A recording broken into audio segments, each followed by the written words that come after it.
c'est comme ça.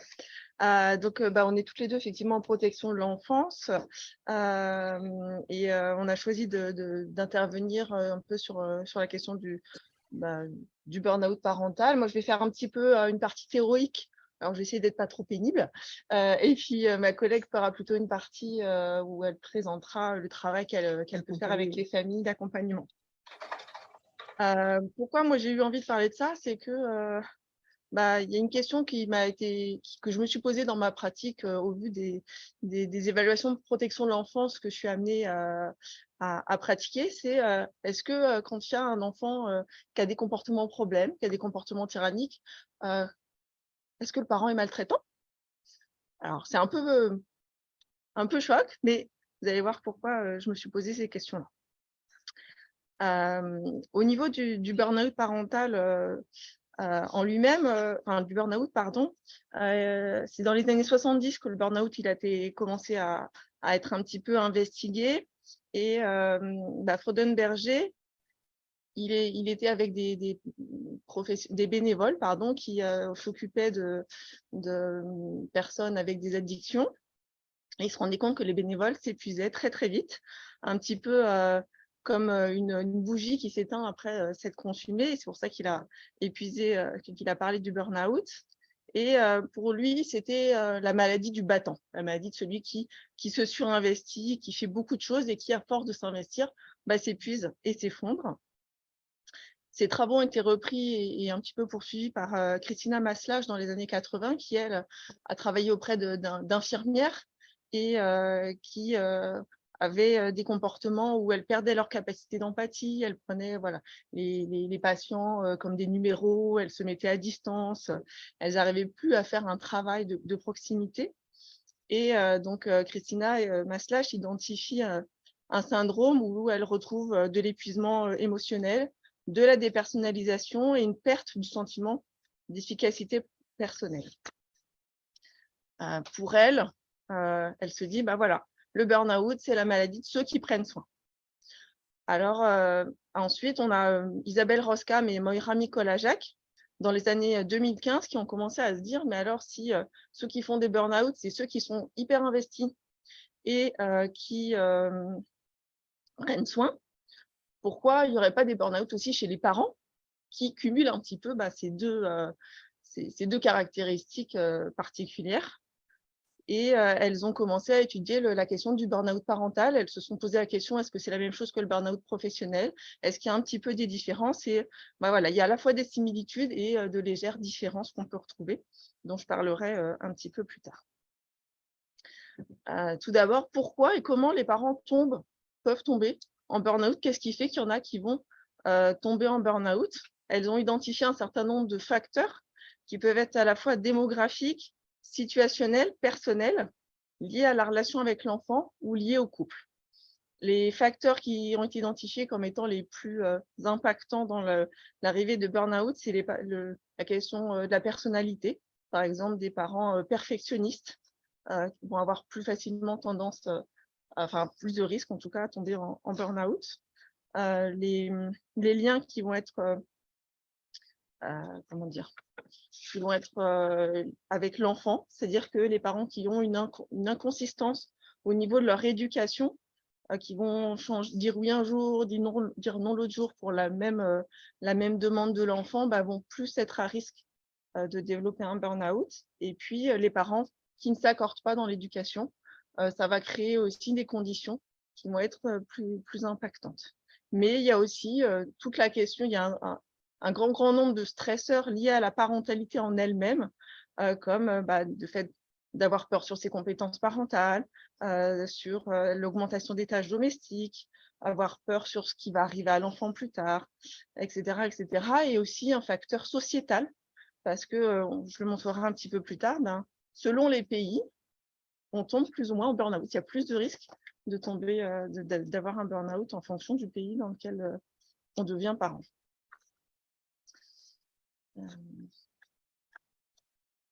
Au niveau des symptômes du burn-out parental, on va retrouver, comme dans le burn-out professionnel, la question de l'épuisement, avec des parents qui en viennent à préférer rester au travail plutôt que de rentrer à la maison. Ils sont bien au travail, mais ils redoutent de passer du temps au quotidien avec leur enfant, qui devient un moment vraiment trop dur, trop pénible. Ne pas avoir envie ou avoir peur de la question de l'intendance, de faire à manger, de faire la douche, faire le quotidien avec les enfants, d'avoir à gérer encore et encore les moments de frustration. Et ça, ils n'en peuvent plus. Au niveau de l'épuisement, je vais vous lire un petit témoignage d'un papa qui dit: j'éprouve un sentiment d'épuisement si grand que j'en viens à souhaiter mourir pour me reposer enfin, ou même attraper un cancer pour être hospitalisé et dormir pendant des jours. Donc ça montre à quel point l'épuisement peut être vraiment massif. En deuxième symptôme, on retrouve la distanciation émotionnelle qu'on trouvait aussi chez les infirmières. Et sauf que là, c'est dans la relation parent-enfant, avec des parents qui vont plus être capables d'aller au-delà du strict minimum et qui vont être en pilotage automatique. Donc, ils vont faire le repas, conduire les enfants à l'école, le mettre au lit, etc. Mais tout ce qui relève de la sphère émotionnelle, ils vont plus être en capacité de s'investir. Donc là, ils vont devenir des parents froids, des parents distants, et ce qui va générer en retour des impacts sur l'enfant. Par rapport à ça, au niveau de la distanciation, une maman qui dit j'ai l'impression d'être devenue distante vis-à-vis de mes enfants, que je suis devenue un monstre d'insensibilité. Petit à petit, je développe des sentiments négatifs à leur égard. Je ne parviens plus à les voir tels qu'ils sont, mais plutôt comme des individus qui mettent en danger ma survie. On retrouve ensuite une perte de plaisir et d'épanouissement dans son rôle de parent. La parentalité devient un tel fardeau qu'il n'y a plus aucun plaisir dans le fait d'être parent. Si je pouvais, je ferais autre chose, mais vraiment jouer avec les enfants, lire des histoires, c'est vraiment trop lourd. Et ça vient faire un contraste avec ce qu'était le parent avant. C'est-à-dire qu'on ne peut pas parler d'épuisement, de burn-out parental s'il n'y a pas eu déjà un investissement. C'est-à-dire que c'est juste de la négligence s'il n'y a jamais eu cet investissement. Mais il y a, chez les parents qui sont en burn-out parental, vraiment une sensation de je suis plus celui que j'ai été ou celui que je voudrais être comme parent. Je n'arrive pas à être le parent que je voudrais. Une maman qui dit: j'ai toujours été une personne joyeuse, enthousiaste, pleine d'entrain, qui tient difficilement en place. Là, je suis tellement épuisée que je ne suis plus moi. Je suis avachie dans le fauteuil, vidée de ma substance, avec des idées noires, très noires, plein la tête. Alors, au niveau de la prévalence du burn-out, en France, on est à peu près à 6,5% de prévalence, contre 2% en Allemagne et 21% au Japon. Donc, on a vraiment des très, très gros écarts. Il y a aussi la question j'en ai pas parlé tout à l'heure, mais de la catégorie socio-professionnelle. En général, les catégories socio-professionnelles plus élevées vont être plus à risque, parce qu'elles vont se poser plus de questions, se sentir la nécessité d'apporter tout à l'enfant en termes de loisirs, de culture, etc. Ils vont se mettre beaucoup de pression par rapport à l'éducation. J'en viens maintenant au lien entre le burn-out parental et les enfants à comportement tyrannique. Vous avez deviné forcément, quand on est un parent, déjà on est à risque de faire un burn-out potentiellement, mais quand on a un enfant qui, comme on l'a montré, peut avoir, comme vous pouvez le montrer au sein de React, un enfant à comportement tyrannique, il y a en général un trouble comorbide, TDAH, TOP, trouble anxieux, etc. Se pose la question du handicap, ou en tout cas d'un trouble majeur, et on sait que les parents qui ont un enfant avec un trouble ou un handicap physique, etc., sont plus à risque parce qu'ils ont encore plus à prendre soin de l'enfant et donc sont encore plus à risque de développer un épuisement du fait de tout l'investissement qu'ils sont obligés de mettre en place pour compenser et s'adapter aux difficultés que vivent leurs enfants. Avec le risque également, dans le cadre des comportements tyranniques, de majoration des tensions dans le couple, puisque il y a de potentielles dissensions qui peuvent plus facilement venir quand il y a des conflits, des tensions répétées quotidiennes dans le couple, avec une vision différente qui peut arriver dans la façon de remédier aux difficultés qui sont rencontrées dans le couple. Et enfin, le risque d'un sentiment de culpabilité majoré des parents concernant la fratrie, avec parfois le sentiment de ne pas se sentir, de pas être capable ou de ne pas arriver à protéger les frères et sœurs de ce climat de tension. On retrouve donc des parents à bout de souffle, épuisés d'avoir tout essayé et qui risquent donc de basculer dans le burn-out. Pourquoi burn-out et protection de l'enfance? Ça a un lien. Parce que le burn-out, ça a des conséquences sur le parent, sur le conjoint, mais aussi sur les enfants. Sur le parent, avec des troubles du sommeil, des addictions, des idées suicidaires, une irritabilité, des problèmes de santé physique et une envie de tout plaquer. Au niveau du conjoint, donc je l'ai dit tout à l'heure, les conflits avec le conjoint, des envies d'adultère, de la violence et un divorce potentiel. Et vis-à-vis des enfants, le risque de négligence parentale est multiplié par 13 dans le cadre du burn-out parental, alors que le burn-out professionnel, c'est seulement 1,3 et la dépression 6, multiplié par 6. Et le risque de violenter donc physiquement son enfant est multiplié par 20 dans le cadre du burn-out parental, alors que c'est seulement de 0,6% dans le burn-out professionnel et 7% dans la dépression.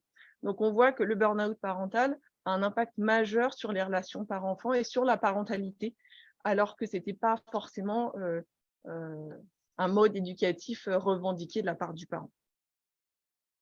Donc, le repérage, l'identification et l'accompagnement préventif et curatif des parents à risque est pour moi majeur.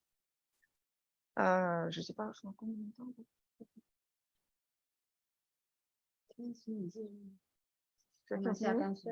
Ok, bon, je me dépêche.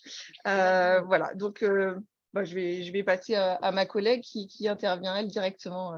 Alors, moi, je suis éducatrice de prévention dans un service social départemental et j'ai rencontré ma première situation d'enfants souffrant de TDAH. Alors, il faut savoir que moi, je suis une vieille éducatrice, je n'ai pas été formée à ces choses-là, je ne savais même pas ce que c'était.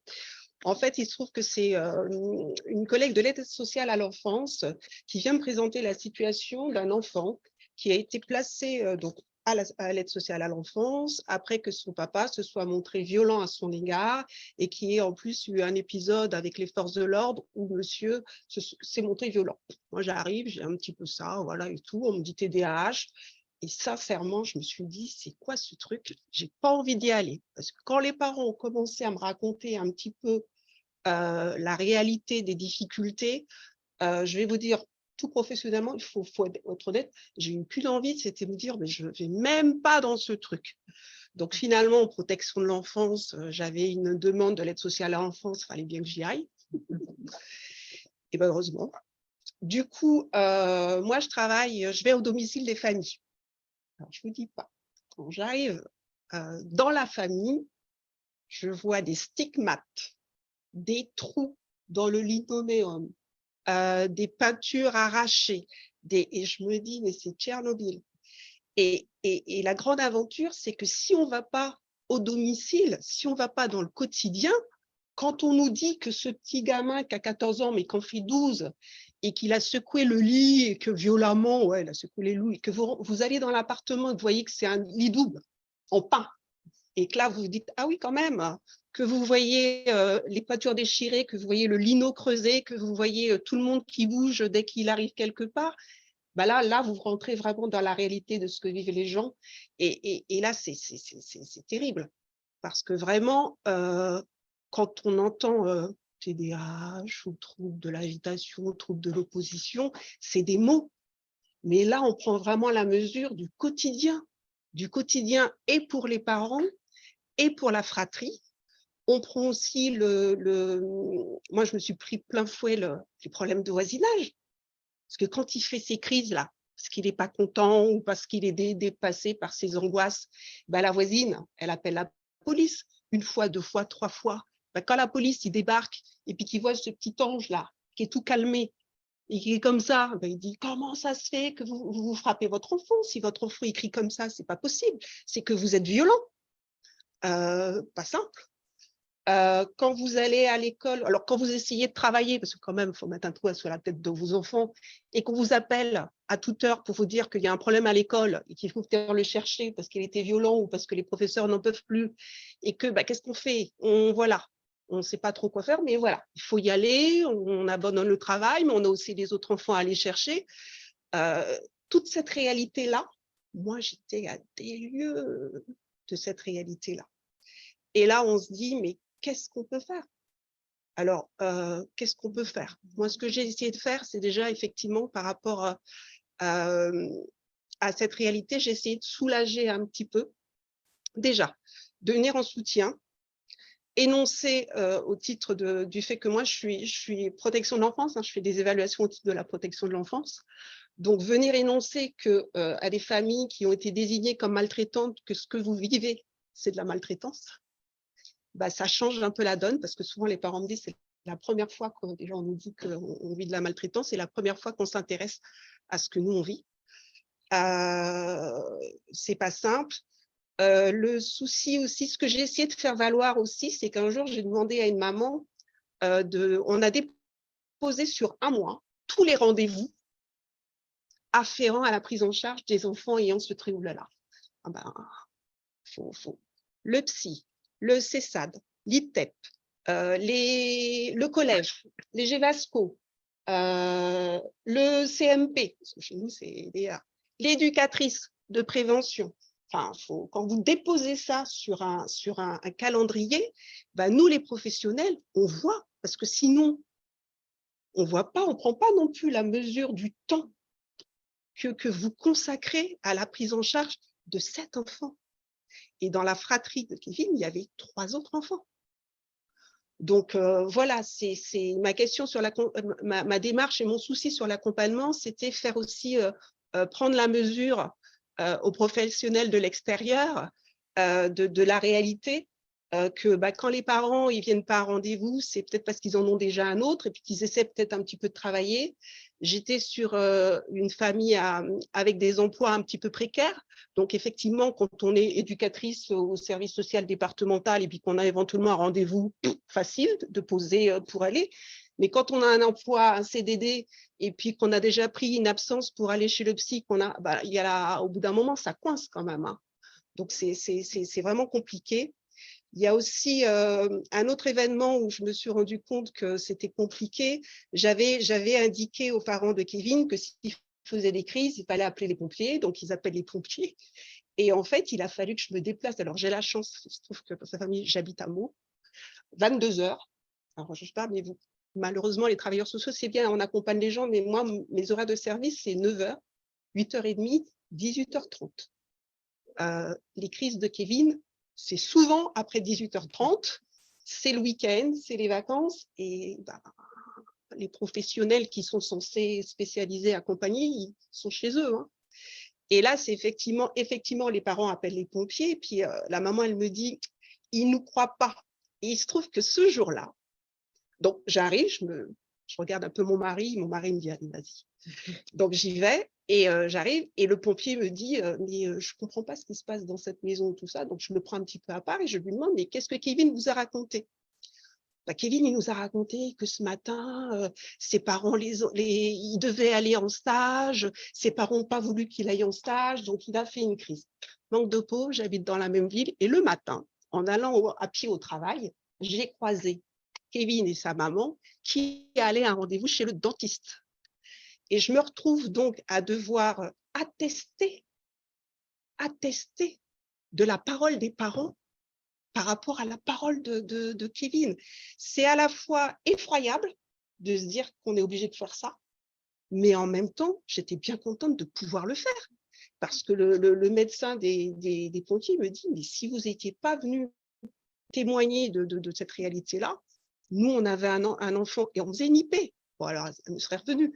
Mais voilà un petit peu aussi la réalité par rapport à la question de la protection de l'enfance, de ces situations où, effectivement, il faut que je vienne finalement accréditer la non-maltraitance des parents auprès des professionnels de l'éducation nationale, de l'office HLM, parce qu'il faut savoir que du coup, il y avait quand même un risque d'expulsion du logement par rapport aux troubles du voisinage. Donc, les conséquences vraiment et l'impact sur le quotidien de la méconnaissance du trouble, ça peut aller très loin.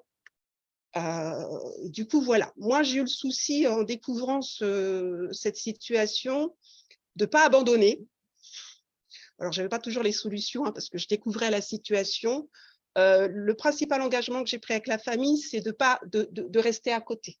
Je n'avais pas forcément les solutions, mais l'idée, c'était de rester à côté d'eux et du coup, d'essayer aussi de leur redonner confiance dans ce qu'ils savaient faire et qu'ils faisaient encore et qu'ils faisaient bien et qui ne correspondaient pas, qui n'allaient pas forcément, qui ne calmaient pas, qui n'apaisaient pas forcément Kevin.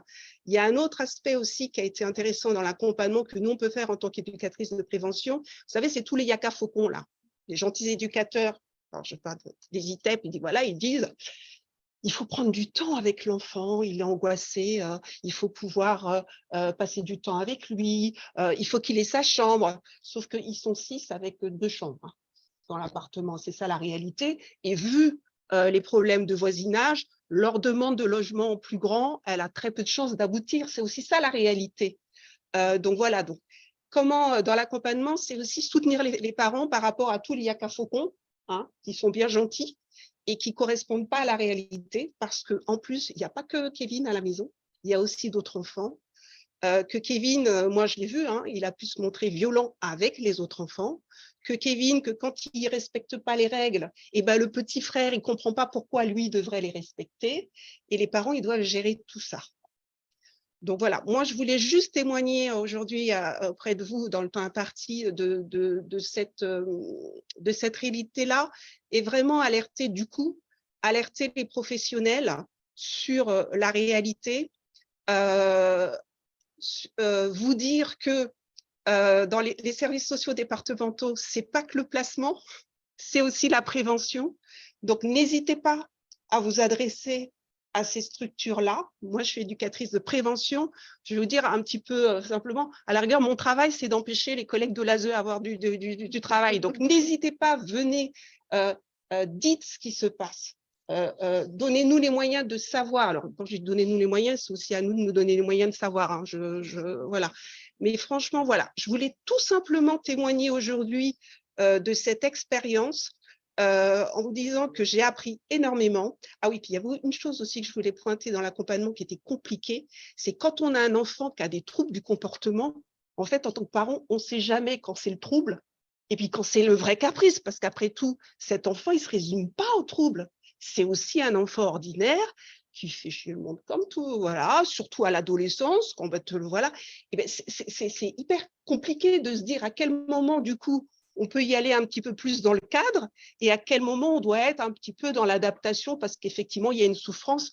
Alors moi, je dis toujours, s'il y a des gens, surtout alors moi, je le dis surtout, par exemple, dans les conseils de discipline, parce que le conseil de discipline, ça fait aussi souvent partie du parcours de ces enfants-là qui se font exclure des écoles.